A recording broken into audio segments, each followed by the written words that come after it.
Brighter day. Hey, ma'am. Sure. So, throughout our time together, we explore, analyze, and discuss all about savings, investments, and other matters. So, additionally, there will be opportunities for questions and discussions at the end. So please feel free to engage and share your thoughts. So, without further ado, let's dive into the fascinating world of financial and uncover its significance in insuring oneself. Thank you for joining me today, and let's begin. So, before I begin, I would like to say something about myself. So, I'm Mary Ruth Semetara. I'm a branch manager, entrepreneur, and I'm a tenacious, purpose-driven life and licensed financial advisor and advocate who is on a mission to transform lives and transform the world one person at a time. So, I studied last 2015 of 2-year information and electronics technology in our hometown Bicol. So, and in 2021, I'm currently studying Bachelor of Entrepreneurship. So, dito, nagkaroon po ako ng knowledge about or nakapag-acquired po ako ng knowledge about accounting, financial management, microeconomics, and macroeconomics. So, yung work experience ko po, ngayon pong taon, so ito lang po yung, I have a lots of work experiences, pero I will discuss top 3. So, top 3 po is, I'm a real estate agent. So, tumutulong po ako, I'm on a mission also to help other people na magkaroon po sila ng sarili nilang bahay and stuff from renting. So, yan po. Still looking pa rin po. And I'm also a branch manager of a certain store. So, ayan, ako naman po yung nag-oversee sa overall operations ng store from employees, sales, training, marketing, and provide po ako ng highest customer service and administrations. And not the least is I am a licensed financial advisor of Sun Life. So, ito po yung ginagawa ko ngayon. Pinaka-gustong-gusto ko po is to educate. So, hindi lang po yung tao, pati na rin po yung sarili ko into financial po. So, di ba po sa buhay natin, di ba? So, thankful tayo, blessed tayo dahil buhay tayo. Binigay sa atin yan ng Lord and blessed na tayo. The moment na humihinga tayo is blessed na tayo. So, mapalad tayo. So, by the way, we have 4 stages of life. So, yung first stage natin is from 0 to 20. So, ito yung nagpi-play pa lang tayo, wala pa tayong kamuang-muang, nag-aaral pa lang tayo, nanghihingi pa lang tayo ng baon sa mama natin, sa papa natin. And second stage, ito is parang, ano na tayo, nandito na tayo sa mapusok. So, it might possible na may work na, meron na tayong, may bahay na tayo, may car na tayo, tapos kinasal na tayo, pwedeng meron na rin tayong anak. So, ayun po. And the third stage naman is parang continuous pa rin po yung pagtatrabaho natin. So, ayun po. Ito naman is nagpe-prepare na tayo ng tuition natin for kids, second car, and naghahanap na rin tayo ng mga another career natin. So, ito kasi yung page na pa-retire na tayo. So, ito yung fourth stage natin, yung retirement na. So, possible hindi ko sinasabi na hindi na tayo kayang magtrabaho, pero ito yung time na dapat is nagpapahinga na lang tayo, nag-aalaga na lang tayo, nagtitingin na parang nagbabanding na lang tayo with our apos, gano'n. So parang once and for all, pikit nga po nga natin yung ating mga mata. And isipin natin na tayo nagta-travel, nabibisit na lang sa mga anak natin, sa mga apo natin, na sayo-sayo, wala tayong problema, naka-allocate na lahat ng pinaghirapan natin, lahat ng mga anak natin, nabigyan na natin ng sarili-sarili nilang bahay, mga ganon. So, napakasarap isipin, di ba? Kasi yung mga stage na from 0 to wala na, hindi na natin siya mababalik eh. So, bakit ko po sinasabi ito? Kasi po, napakahalaga po kasi na mag-prefer po tayo dun sa retirement. Di ba po? And maging meron tayong peace of mind. So, yan po yung binibigay, yung ino-offer ni Sun Life Insurance, ang peace of mind po, and protections for your family.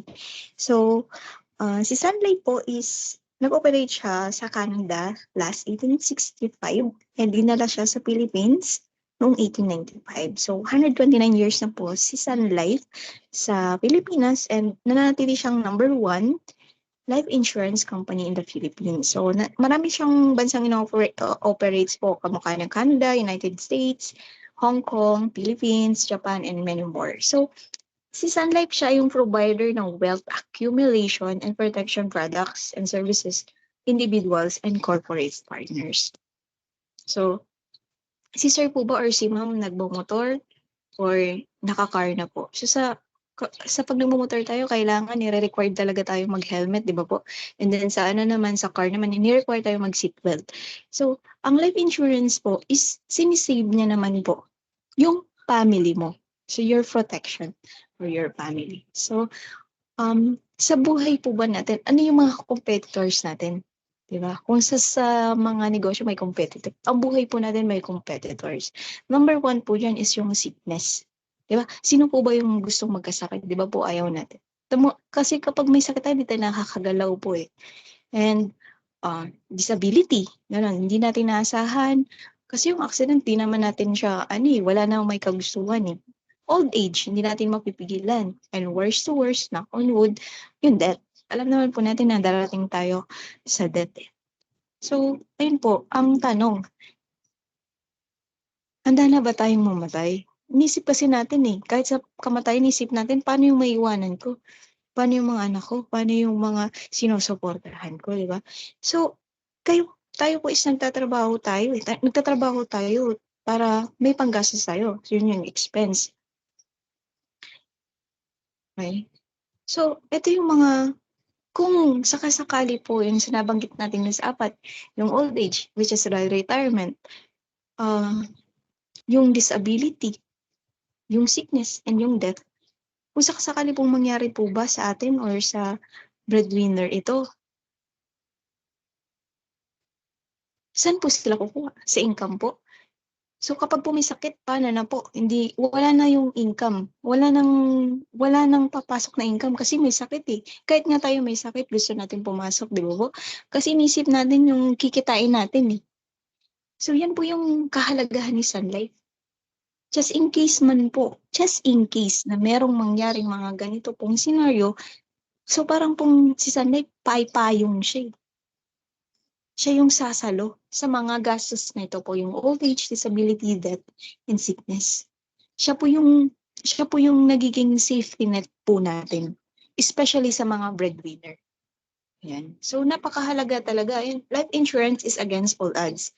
O siya talaga yung just in case naman na may sickness ka, meron pong ino-offer na mga policies sa Sun Life na meron siyang coverage for sickness, critical illness, and po, life insurance, disability, ganun po. And yung retirement po.